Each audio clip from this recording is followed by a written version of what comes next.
your war stories. But today we have one of our very own SREs presenting at this SRE meetup, and he's going to be explaining a little bit about how we run Kubernetes, specifically in a data center, physical data center environment, which has its own tweaks. So this is Kevin Lynch. He's one of our senior SREs, and let's welcome him.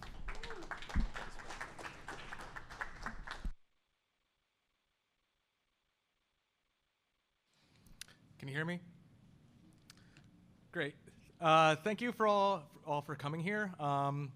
Yeah, like Frank said, we've got a few differences between our implementation of Kubernetes and most other deployments. Most users of Kubernetes I've found are deployed somewhere in AWS or Google Cloud Engine or something. Because we've run our own data centers, weren't able to take advantage of that. So we had to do a lot of legwork just to get the infrastructure stood up in the first place. So I'm going to talk about that journey here, along with a journey that really we started 3 years ago with microservices. And then, over the past year, we've been rolling out Kubernetes. So I'm going to tell a little bit about why we found that static infrastructure is very problematic for dealing with microservices, and why Kubernetes was the answer for us. I'm going to give, I don't know how many of you have Kubernetes experience. Can I just see a show of hands who has Kubernetes environment up here? Great, so a lot of you. Are you guys running in production? A few less, yeah.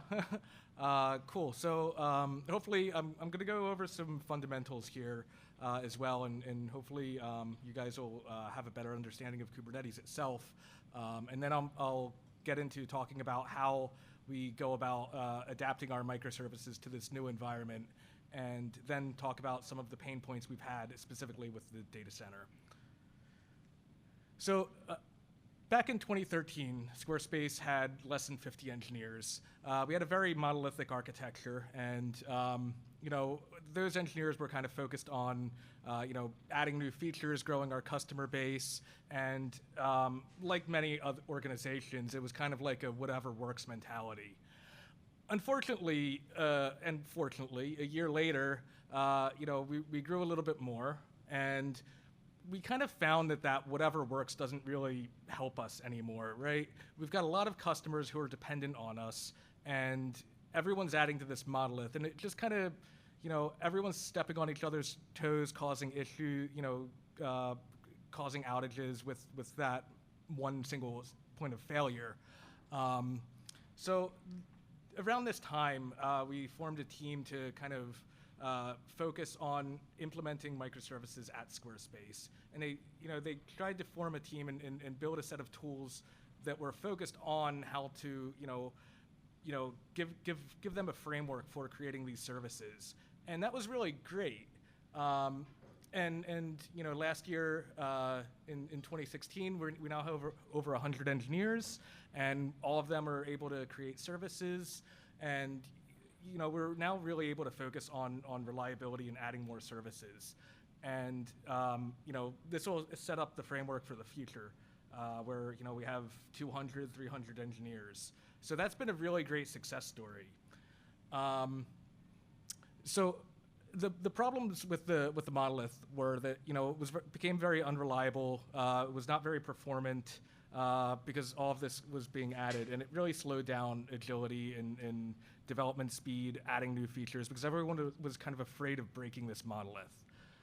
So the solution was microservices. It minimizes failure domains. Developers are much more confident to add in changes, add new services, and change those existing services, which really helps us move faster as an organization. However, it doesn't really play in favor for operations. We kind of found that we were stuck in a loop. Over the past year or so, we ended up with about 50 microservices that are either in production or going to be in production very soon. The engineering organization grows, we add more features, we add more services. That turns into more infrastructure for us to spin up and maintain, and operations really just became a blocker in a lot of that, and we were kind of stuck just provisioning new systems. So this is our provisioning process, a typical workflow for provisioning a VM here. This process kind of takes about 15 minutes to go through, which, you know, when you're spinning up new microservices can be pretty frustrating. You know, if you need to scale out quickly, if, you know, if there's some issue where, you know, you lose a server or rack, you need to start scaling, you know, replacing those instances. Definitely there are a few optimizations that can be done here. You know, we could have taken advantage of VM templates. Problem with that is, you know, it's sometimes hard to generalize space constraints. Not quite a problem for the microservices because they're kind of, thanks to the work our core services team has done, they're kind of standardized in a lot of senses, but still it's more infrastructure to maintain for the provisioning of VMs. We could have taken advantage of VMware vMotion or other tools to kind of migrate and find free resources. But you know, that also comes with its own problems as well. Our takeaway from this was that static infrastructure and microservices just don't work. It's really difficult to find like an ESX host that has free resources. Like I said, it's slow to provision and scale. You're very dependent on having some discovery system as well. You know, this could be as simple as DNS or load balancers or something more complex like, you know, Zookeeper or etcd or Console. Each of them has trade-offs, but you know, discovery is a must when you're dealing with microservices.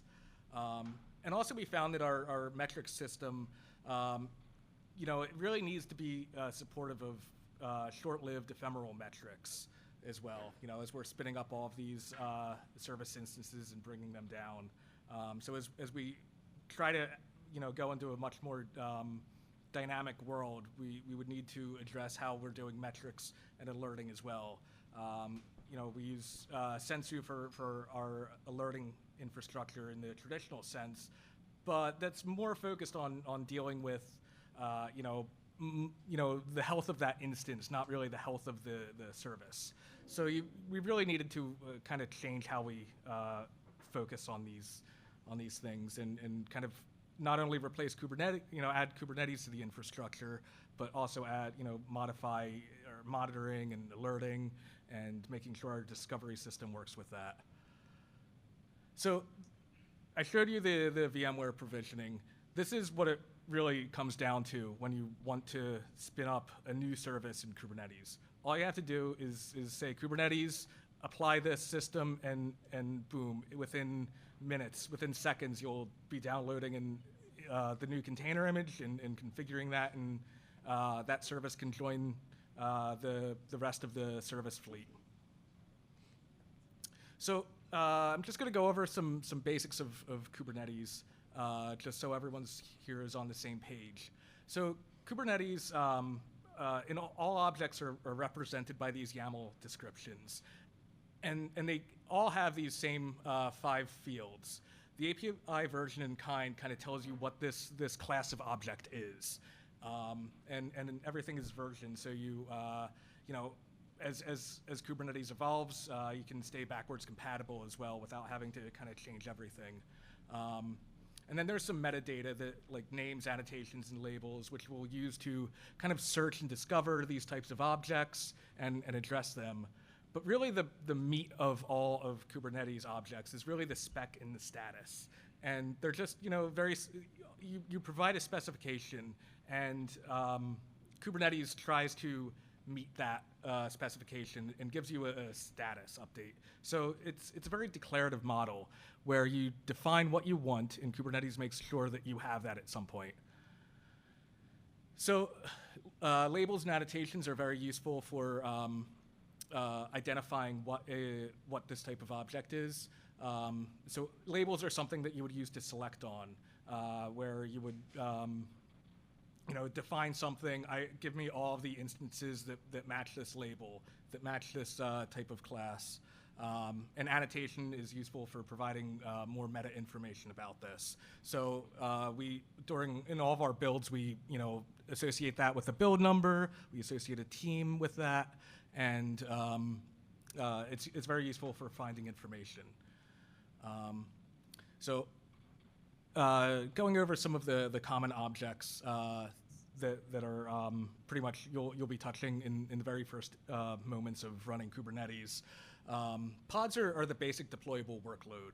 It's really a group of one or more containers where you define the resource requirements and any volumes that you may want to associate with that. And this is really the most basic element and what you're actually going to deploy. Deployments are how you deploy those objects.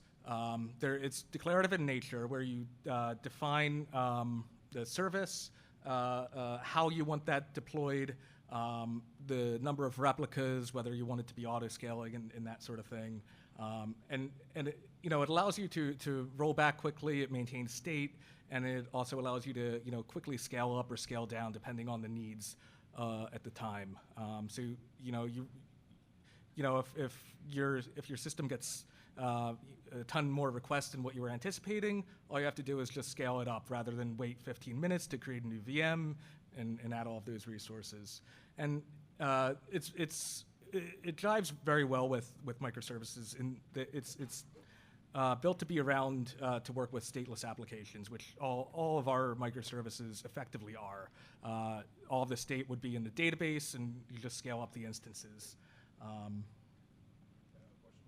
Yeah. You're using Docker? Yeah, we're using Docker. And then how far before you started using Kubernetes were you using Docker? Or was it all at the same time? It was pretty much all at the same time. We were using Docker containers for a lot of other systems, but we weren't really using running our main production workloads in containers. Well, along the way we had to, find a registry that fit our needs. Right now we have a Quiet Enterprise license, which has been wonderful. So we had to, get that, set it up, which was pretty straightforward to do. Yep. The other class of object in Kubernetes are services, and these are really how you're these are addressable entities. We've tied our DNS, the internal kube DNS system, with our regular DNS system, so we can address these as well, just from any user's laptop. And a service is really what kind of binds all of the instances of the pod and allows them to be treated as one addressable unit. And finally, everything is collected into namespaces as well. And we're kind of, it's useful for isolating a group of related objects. You can kind of create a namespace for an individual developer if they need their own workspace, a team, or an entire system can have its own namespace. For most of our services, we're organizing them by team, and allows us to do set up permission boundaries and communication boundaries between all of these, which I'll kind of I'll touch on a little bit later. And most objects are namespace. There are a few other objects that are not namespace and they're cluster wide, but for the fundamental understanding of Kubernetes, you don't really need to worry about them too much. So our microservices are pretty simple. We use Java for all of our services, or most of our services, which we provide this framework internally where we base all of our services off of. And we also use Console for our discovery system. So in each pod, we contain the service itself, the console container, and then FluentD for shipping all of the logs that this is writing. We did try to have FluentD per node and keep this outside of the pod, but we actually ran into a lot of performance issues with that, where Java wasn't actually able to write to the console terminal quickly enough for the FluentD to pick it up. So we ended up missing logs. So the service itself is actually writing to files on disk, which the fluentd container picks up and ships to our Elk stack. Yeah? What was the Java logging framework used for writing console? Log4j. So it was just a buffering there that just wouldn't, Yeah, yeah, but when you went to file, it was okay. yeah. Absolutely. And on the VM variants of these services, that's the exact same way we're doing it anyway. So the service just writes to disk, the fluentd process picks it up. So it's pretty much a one-to-one mapping of what we already had. So it was also an easy mental mapping for developers as well to kind of keep the same setup. And we also define resource requests and limits on all of these services, which is very important. I'll get into that in a little bit. So one problem that we're kind of facing already is that we have all of these services, and if we're including the console definition and the fluentd definition across all of the services in each of their own repositories. So we're kind of if we want to do an upgrade of console, we would have to go in and touch all of these repositories as well, which we've had to do that once already, and it's been a painful experience. So what we're working on right now actually is taking advantage of the Kubernetes 1.7 initializers, where we would add some annotation to our deployments, where you would say like, inject console into me. And at deployment time or redeployment time, that initializer would just go and insert that container into the pod itself. So you don't really need to cargo cult around that definition all the time. So we're working on this right now, and hopefully we'll release this publicly. The other thing that we're working on right now to make this a little bit easier is adding custom admission controllers. Like I said before, we want all of our services to have request limits and kind of fit a certain mold. So we can take advantage of Kubernetes 1.7 admission controllers, where they would kind of require all of these fields to be set at deployment time, and if they're not, it would just instantly reject it. So this is more future work for us to do. So going back to the resource requests and limits, it's important to understand how Kubernetes kind of classifies each of its services, each of the workloads running on that. Each pod is, when it's provisioned, is assigned one of these 3 quality of service classes, where it's either a best effort, where you specify none of these resource constraints, and this pod ends up being the first one to be killed whenever the whole system is under stress. The next one is guaranteed, where if you set the request equal to the limits, it's the last one to be killed under pressure, and it's a lot easier for us to reason as operators and developers about the resources being assigned to this. The final one would be a burstable entity, which basically is one that doesn't fit into best effort or guaranteed. And that really gives us the power to really flex Kubernetes, where you can take advantage of unused resources. If you have one instance of a pod getting a lot more requests than normal, it could take advantage of that additional CPU. But it can be tricky with a lot of languages, Java especially, which unfortunately we do run as our primary service. So to understand really how this works is you need to have an understanding of how C groups works, which is the implementation of containers on the Linux kernel under the hood. C groups rely on the completely fair scheduler, and this is used to schedule a task based on CPU quotas, which are assigned to that pod when it's created, to that container. And it's also used for throttling a task once it hits that CPU quota. And that quota is measured in time chunks, every, by default, 100 milliseconds. And finally, it takes advantage of, if you try to exceed the memory limit that's assigned to that container, the Linux kernel will automatically kill that process and container, and it would be restarted. So this is how you kind of take advantage of the resource sharing and allocation in containers. So Kubernetes calculates shares, and a lot of this was set up by Docker. So a lot of this maps directly to Docker's implementation of C groups as well. The Kubernetes folks took this and because it really worked well.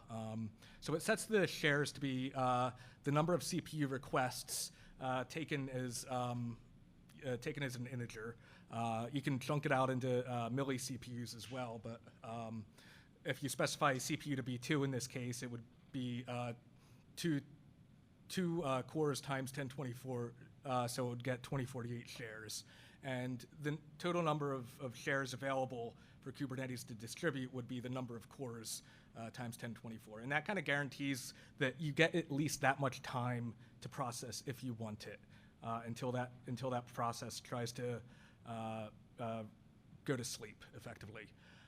And the quota is calculated by the CPU limit times 100 milliseconds, and that's taken over a 100 millisecond period. Unfortunately, this does not play well with Java at all. The JVM can detect the number of cores that are assigned to it by the sysconfig call sc n processors online. And that will return, in our server's instances, 64. And it makes a lot of assumptions. The JVM makes a lot of assumptions internally for assigning the number of GC threads, setting the fork join pool for the JVM, and a lot of other libraries rely on this method call, like Jetty, for instance, where it would automatically set the number of threads listening for service requests to be equal to that 64 rather than that 2 that we're trying to limit it down to. And then there are probably countless other libraries that we include into this that will do the same thing. So we really needed to solve this problem. Fortunately, we can provide a base container for all of our Java apps that does a number of handy things. Conveniently, you can detect in each container is mounted the C groups of that container in the pod. So you can actually access this information from within that pod. So we've written a wrapper script that basically detects the number of cores assigned to it by back calculating the quota and the period. And then we can take this and automatically tune the JVM. So we can explicitly set the parallel GC threads, we can set the concurrent GC threads, and the fork join to this. However, that didn't really solve the problem of the available processors. For this, we actually created a shim a shim library that we include in the container, and we include that at runtime using the Linux LD preload hook. And basically, we're just overriding that one method that tries to do something smart, and we pass in an environment variable, container core limit equals 2 in this case. So every call inside of the JVM of available processors will now return 2.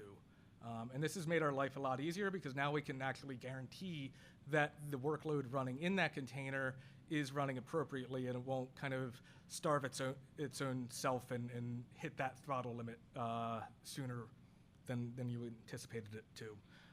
We have a blog post about this as well if you want to go to our engineering.squarespace.com/blog, and you can read a little bit more about that. So there were a couple other problems that we needed to solve as well. How do we observe the health of our services, and how do we handle rollbacks? So we do have, like I said, we have a monitoring system that doesn't really scale well with these solutions. Graphite doesn't really handle ephemeral instances of pods because when you're spinning them up and down quickly, each of those ends up adding way more work to the Graphite cluster as it tries to spin up new metrics, create new files in the cluster for each of these new metrics, which aren't going to last long anyway. And it's easy to have some combinatoric explosion of metrics as well, which is a problem with Graphite's push model of metrics. So some change in the code base could end up with producing a whole bunch of metrics to Graphite and kind of slamming that as well. So we wanted to look for another solution for this. Likewise, with our monitoring system, Sensu, it was a very confusing system, pretty much for everyone except for the people who set this up. Application and systems alerts are tightly coupled. So in the same view of a host, you would have things like available disk and whether certain core processes were running, kind of intermingled with like the health of the service running on top of that, which is good if you're an SRE, not so good if you're a developer. And it's also, because everything is kind of set up for that per host world, it's not really easy to create like alerts on an SLA for that service. So you can't really look at the service fleet. You have to look at each individual service instance, which as you're adding more and more instances and kind of planning for failure of those instances, you don't really want to be alerted every time one out of 50 instances dies and is automatically started and rescheduled. And finally, we were finding it problematic to route alerts in this world.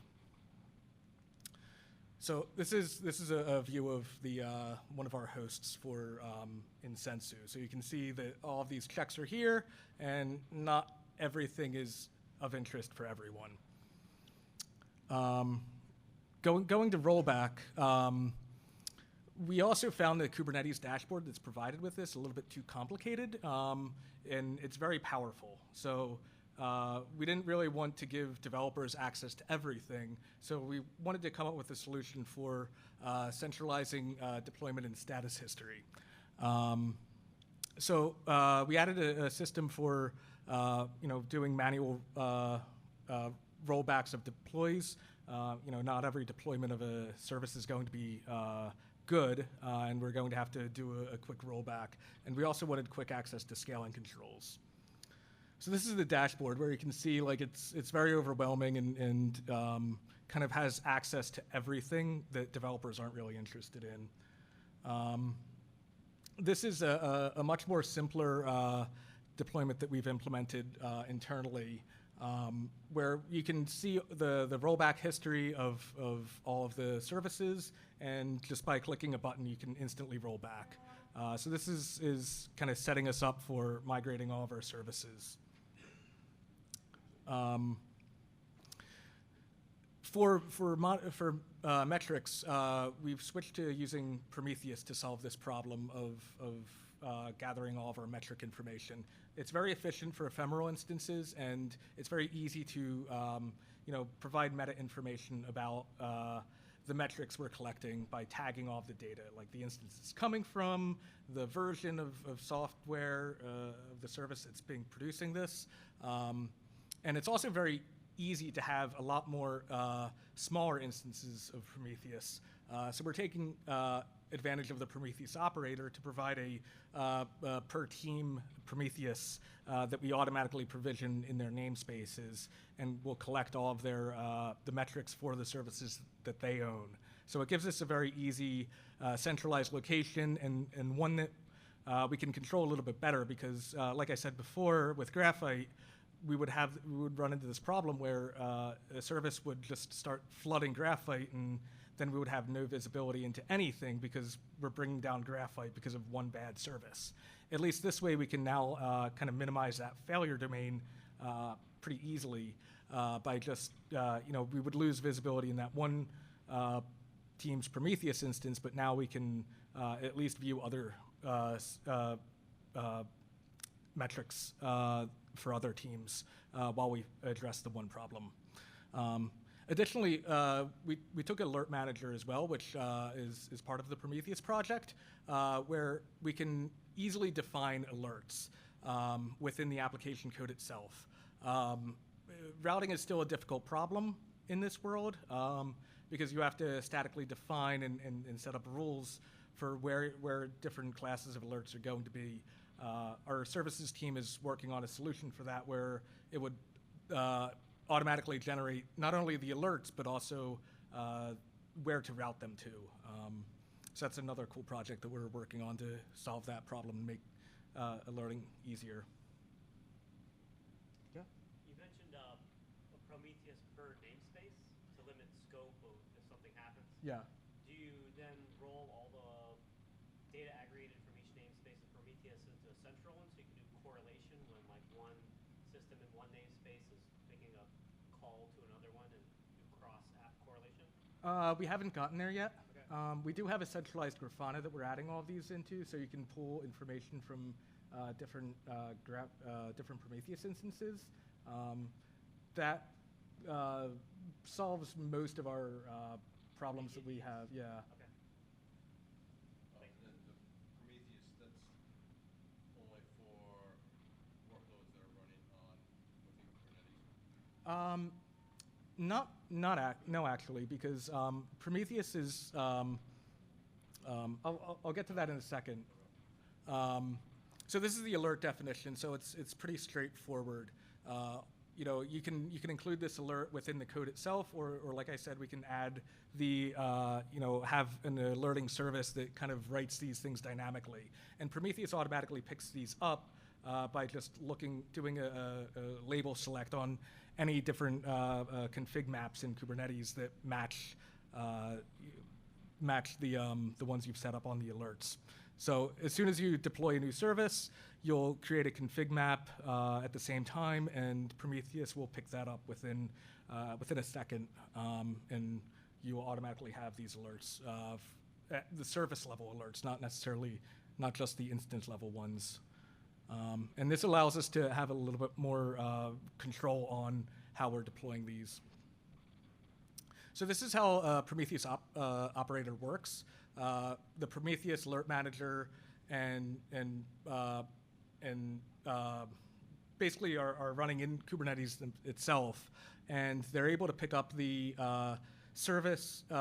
Prometheus is configured to watch for a service and then picks up those pod instances.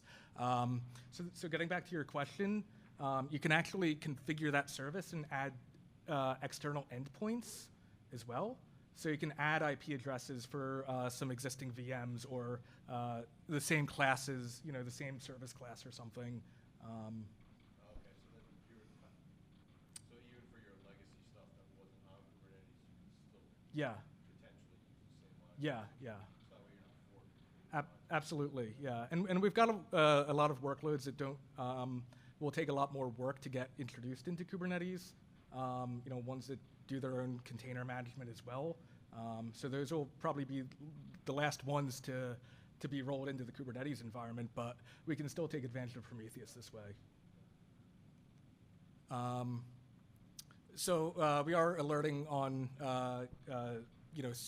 we are using Sensu to kind of do alerts for Kubernetes itself. So we've set up a whole bunch of alerts in that as well, and we send them to PagerDuty whenever anything goes wrong. So we aren't just relying on AlertManager running in Kubernetes. We're kind of using our trusted alerting method that we've had for several years now as well, kind of having that dual alert set up.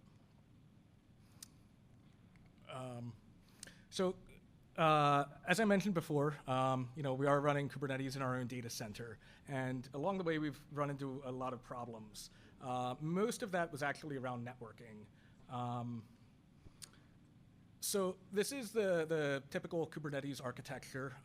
Anyone who's set up a Kubernetes cluster is kind of familiar with this, where we have 3 masters running in the environment, and each of them runs the kubelet process, which is responsible for controlling components on that host. So that's what communicates with Docker.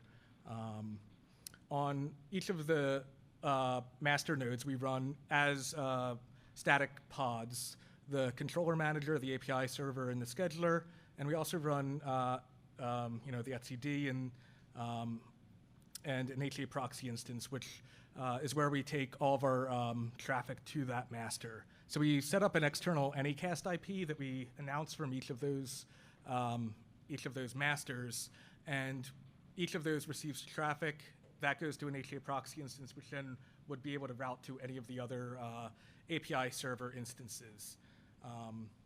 On the Kubernetes nodes, we announce the pod IP subnets and the service IP range. And so that makes all of our pods addressable. It was kind of challenging to get to this point, actually. So we take advantage of our spine and leaf layer 3 topology. I'm not sure if anyone is familiar with this, so I'll just kind of give a brief introduction to this. This is basically a very simple modern way of dealing with networking.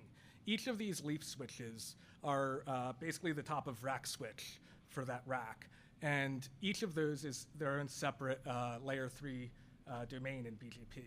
This makes it a lot easier to manage because in traditional layer 2 networking, you don't really have to worry about having some sort of spanning tree protocol issue or something, which are very common in L2 networks and very easy to do by creating some networking loop or something that basically brings down your whole networking until you find that one loop and then hopefully it adjusts itself. It's like I said, it's very simple to understand and it's very easy to scale. And it also makes it a lot easier to predict the networking duration between requests in one leaf to a request in another leaf because you have consistent number of hops from one node to another node. And like I said, one of the things that we're taking advantage of on the master is it allows for anycast IPs, something that you can't really have in an L2 network because it wouldn't be able to be routable to multiple instances. So in this case, we use it for the master IP and a couple other things. This made our decision making a lot easier for which networking system to use in Kubernetes. So Calico gives us a benefit where we don't really have any issues with overlay networking, performance, or anything like that. And we don't really have issues with MTUs or anything like that. We can just set our MTU to be whatever the network is, and everything communicates with happily. And Calico itself does BGP peering with that top of rack switch. So the nice thing about this is that engineers can think of pod IPs as just normal hosts. They don't need to treat them any differently in their mental model. Ping still works, console still works normally. You bring up the console instance, it joins with the cluster, and it can then route traffic to any of those instances. You can still reach the pod from your browser for debugging or anything, and shell sort of still works. You can still kube control exec into that pod from your remote laptop. So you just don't have SSH, but you can still get access to that pod. So this was really beneficial for us because now it's a very easy sell to developers. They don't need to worry about containers or Kubernetes or anything like that.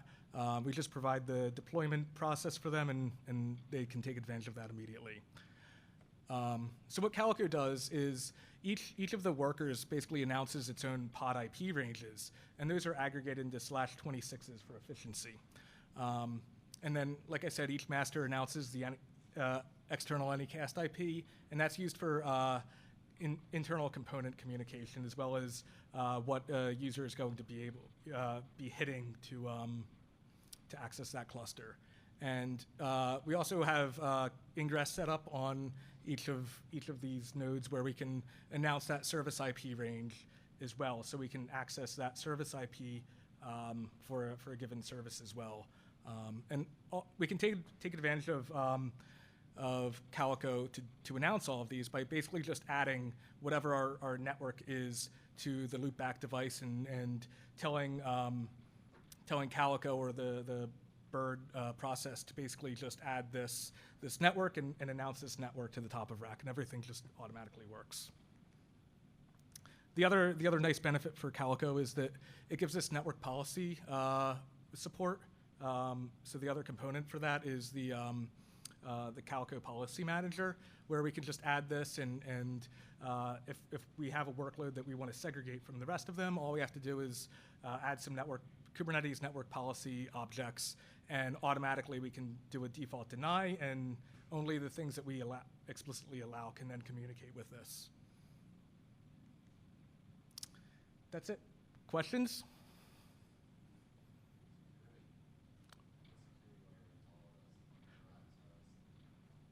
That's a great question. So he's asking how security ties into all of this. We do take advantage of pod security policies where we can basically forbid other users that we, developers, for instance, from taking advantage of privileged mode or anything like that. We also have RBAC set up, which ties into our LDAP system. So all users have to authenticate with a service where they pull down their kubeconfig file, and then and that ties in with Keycloak for OpenID Connect. So every request that they send will then be authenticated with and validated by Keycloak.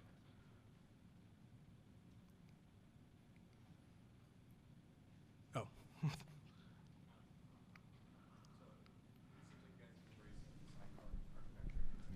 Yeah.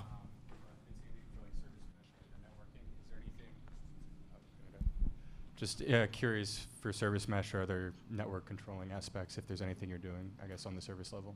Yeah, so we're definitely interested in that. We've taken a look at Lyft Envoy. We've taken a look at Istio as well. They both seem promising. And there's also a service mesh network as well that we're working with called Spiffy. They made an announcement a couple of weeks ago, which basically ties into that and it introduces security as well to that layer as well that gives you mutual TLS between those endpoints. So it's definitely something we're looking into right now. But we have console implemented right now.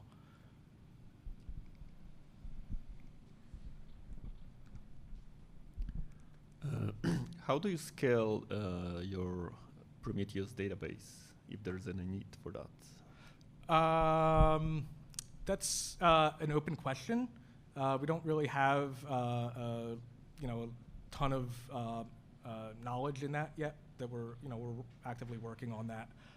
Right now, we have Prometheus set up to store all of its metrics in our Ceph cluster. So we have Ceph RBD block devices for each of those Prometheus instances that are automatically allocated actually when we deploy Prometheus. So we've just set that to be like 200 gigs for a lot of them, which seems to be sufficient for the metrics storage that we're using for that. It was just kind of a back of the envelope calculation, and there's definitely a lot of tuning that can be done there. We just haven't gotten to that yet. Is there an impact on the application if Prometheus goes down? For the specific set of pods, for example? So because it's stored directly on Ceph itself, we can do remote storage. So if that one Prometheus instance goes down, it'll automatically be rescheduled elsewhere and pick up that mount point. We also have Prometheus redundantly, so we have 2 Prometheus instances scraping the sets of services. Okay, thanks. Have you ever updated the Kubernetes version, and how easy you scale up your node or scale down your node in the data center? Yeah, so we used Ansible for provisioning all of the Kubernetes infrastructure. So we have playbooks and roles set up for upgrading and scaling and adding new instances. We've upgraded from I think the first version we deployed was Kubernetes 1.5, and we rolled through Kubernetes 1.6 and 1.7, and there were no major pain points in upgrading major versions. So that's no downtime for upgrade from 1.5 to 1.6 and 1.7? The only downtime that we had to schedule was when we switched from the etcd v2 to v3. At that time, we weren't heavily using Kubernetes production. We didn't start that yet, so it was fine to bring that down. And that window of downtime was actually only like a minute. Okay, thank you. Do you mind elaborating on the console setup? So questions like, where do the servers live? Is it a flat one cluster or multiple clusters? So we do version. Yeah. So we upgraded recently to 0.8.5. We have console per environment, and so we organizationally we're split up by environment. We have a corp network, we have a stage network, we have several QA networks, and then the production one. So those are all independent of each other, and then we do go across regions. Across our data centers. So in production, we have all of our data centers across over that WAN. The console servers themselves are still VMs, and we have a trio in each region / data center. Okay. And roughly order of magnitude, number of instances in reporting console? In production, it's 1,000. Okay.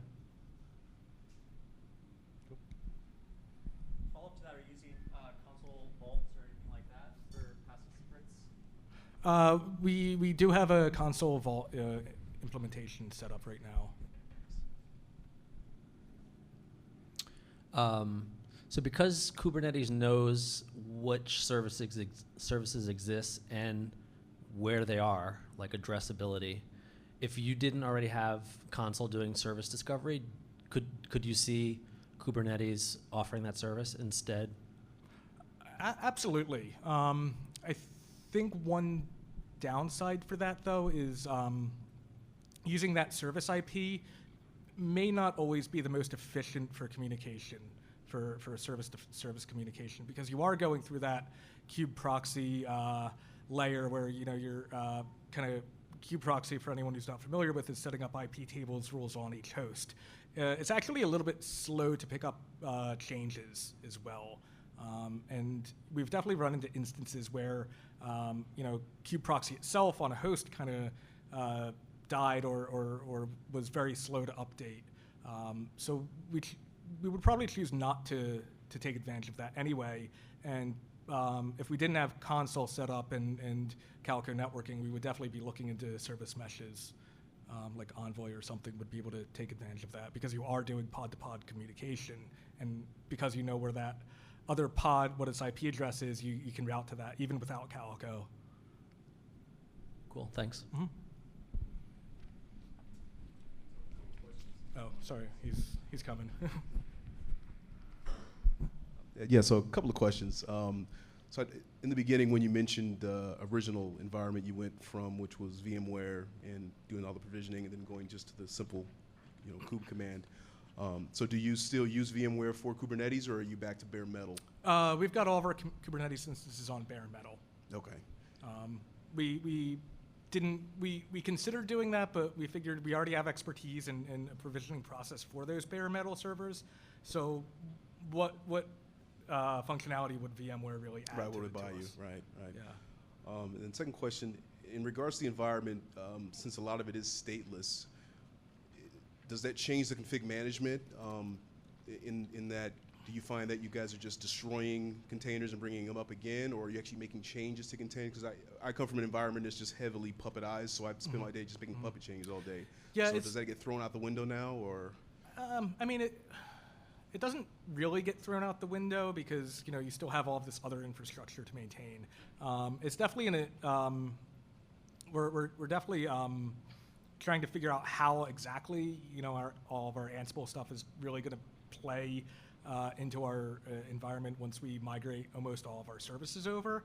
But definitely the two will coexist forever. We use Ansible for configuring everything else, including our networking switches. As far as the containers themselves go, because we do have this nice Java framework for all of our services, that kind of makes it so that we don't really have to change those containers themselves all that often. We just change that one base container whenever we need to roll out a change, fleet-wide or something, like upgrade Java, or change a Java version or something, or add some other dependency. But yeah, most developers won't really be touching that Docker file in that service. And then this last question is just, do you have any systems in Kubernetes that rely on like persistent storage, or is that outside of that environment? Most of our persistent storage is outside of that environment. Like I said, Prometheus is using our Ceph cluster for that. We're using storage classes, so it automatically is provisioning it. We are kind of experimenting with using our RBD and CephFS for some other services as well. But nothing's in production yet for that.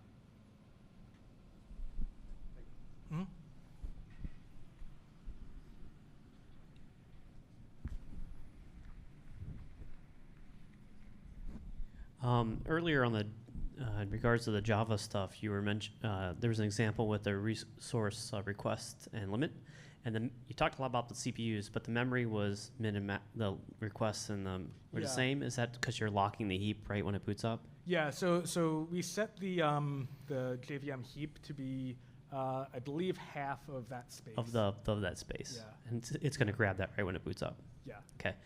Now, and then the second thing you'd mentioned about that was you had, overridden the CPU with some standard containers that all Java apps inherited from, essentially. But then there was this environment variable that you passed in. Right, yeah. So did you have a mechanism to make that like nice and convenient so you didn't forget to set it? Yeah, so we have a bash wrapper script that is the entry point for that container. And that's what does the calculation of those variables before it actually execs the Java process. And that's where we export that container CPU limit variable. Ah, so it's not actually in the YAML definition itself. Correct, yeah.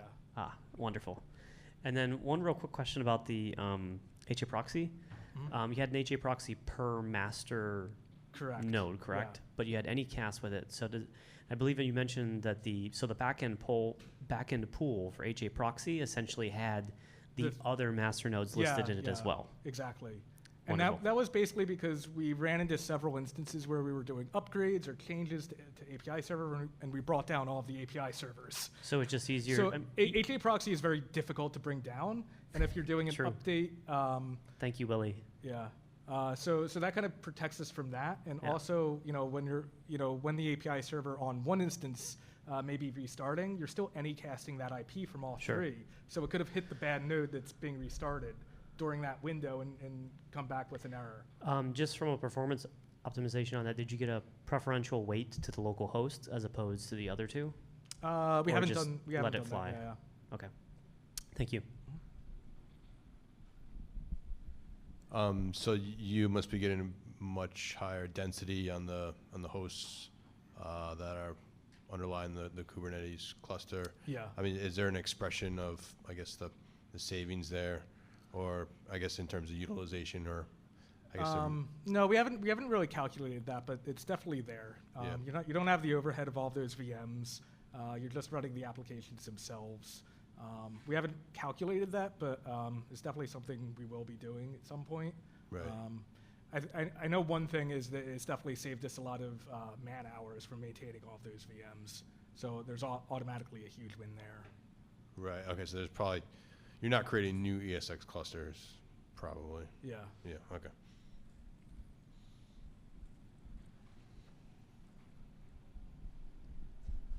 Do you have a centralized deployment system for all the microservices, or every team does it by themselves? Yeah, we do have a centralized deployment system right now. One of our engineers built out a drone deployment, which does CI/CD.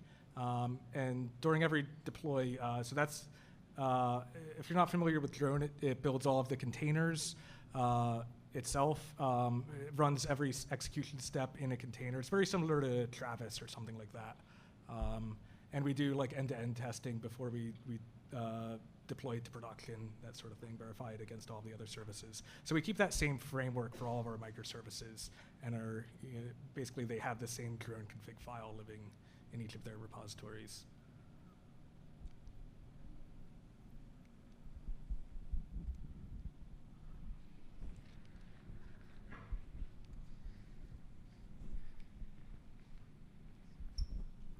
Could you speak about any of the challenges or reasonings that you might have gone with one Java image over another one, something like OpenJDK versus maybe an Oracle image versus Alpine?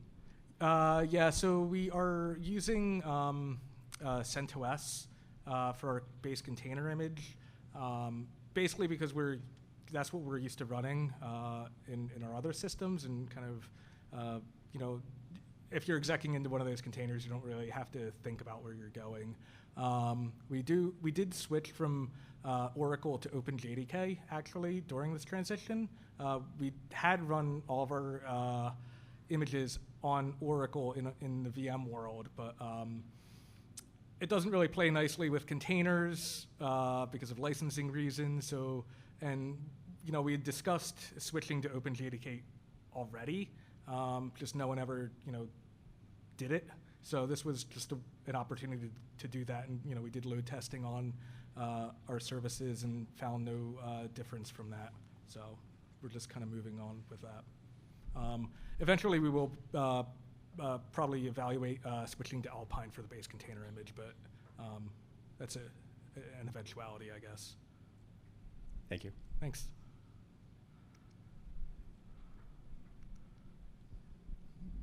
Any other questions? Thank you.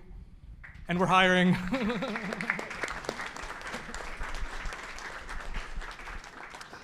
That's all for today. If you have anybody that would like to present at this meetup, we're always low on presenters. So shoot me an email or shoot me their email so I can contact them so that they can come present. There's still food, there's still drink, and you're welcome to stay for a little bit more. Thank you.